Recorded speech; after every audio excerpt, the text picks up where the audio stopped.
IPL 2026-এর দিকে যদি নজর দেই তাহলে দেখব প্লে অফ রেস জমে উঠেছে। গ্রুপ পর্বের শেষ সপ্তাহে আমরা আছি, অর্থাৎ মোট 8টি ম্যাচ বাকি আছে। এর মধ্যে হায়দ্রাবাদ, চেন্নাই, রাজস্থান, কলকাতা, লখনৌ এবং মুম্বাই প্রত্যেকের 2টি করে ম্যাচ বাকি আছে। অপরদিকে বেঙ্গালুরু, গুজরাট, পাঞ্জাব এবং দিল্লির 1টি করে ম্যাচ বাকি আছে। বেঙ্গালুরু প্রথম দল হিসেবে প্লে অফ নিশ্চিত করেছে।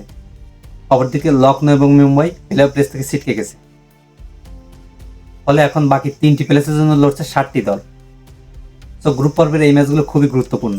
প্রথমে যদি বেঙ্গালুরুর দিকে তাকাই, তারা এই মুহূর্তে গ্রুপ পর্বের 13 ম্যাচে 18 পয়েন্ট নিয়ে পয়েন্ট টেবিলের শীর্ষে আছে। তাদের শেষ ম্যাচ হায়দ্রাবাদের সাথে, জিতলে টপ 2 কনফার্ম। হারলেও টপ 2 কনফার্ম হতে পারে, তবে অন্য ম্যাচের ফলাফলের উপর তাকিয়ে থাকতে হবে।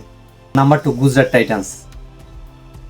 টুর্নামেন্টের শুরুতে পরাজয় দিয়ে শুরু করলেও বর্তমানে 13 ম্যাচে 16 পয়েন্ট নিয়ে পয়েন্ট টেবিলের 2য় স্থানে আছে।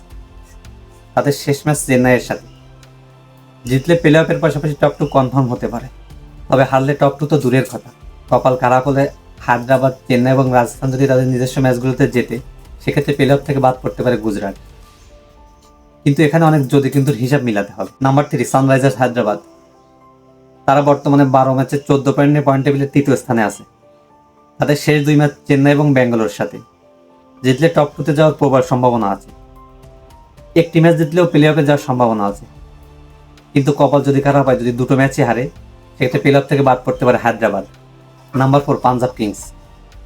প্রীতি জিন্দার এই পাঞ্জাব কিংস নিজেদেরকে দুর্ভাগ্য মনে করতেই পারে, কিন্তু দুর্দান্তভাবে টুর্নামেন্ট শুরু করার প্রথম 7 ম্যাচে তারা একটিতেও হারেনি, কেবলমাত্র কলকাতার সাথেও একটি ম্যাচ বৃষ্টিতে ভেসে যাওয়া ছাড়া।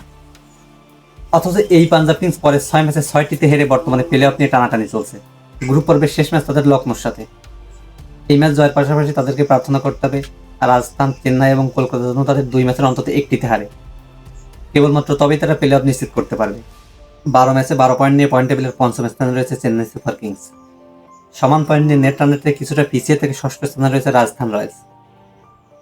এই মুহূর্তে তাদের কোয়ালিফিকেশন সিনারি পুরোপুরি একই রকম। নিজেদের শেষ 2 ম্যাচ জয়ের পাশাপাশি প্রার্থনা করতে হবে চেন্নাই বা রাজস্থান অন্তত তাদের নিজেদের 2 ম্যাচের একটিতে হারে, কেবলমাত্র তবেই তারা প্লে অফ নিশ্চিত করতে পারবে। Number 7 Delhi Capitals. কাগজে কলমে প্লে অফের সম্ভাবনা থাকলেও বাস্তবতা বড়ই কঠিন। 13 ম্যাচে 12 পয়েন্ট নিয়ে বর্তমানে পয়েন্ট টেবিলের 7ম স্থানে রয়েছে। তাদের নিজেদের শেষ ম্যাচ কলকাতার সাথে কেবল জিতলেই হবে না, বরং চেয়ে থাকতে হবে রাজস্থান, চেন্নাই এবং পাঞ্জাব যেন তাদের নিজেদের কোনো ম্যাচ না জেতে, কেবলমাত্র তবেই তারা প্লে অফ নিশ্চিত করতে পারবে।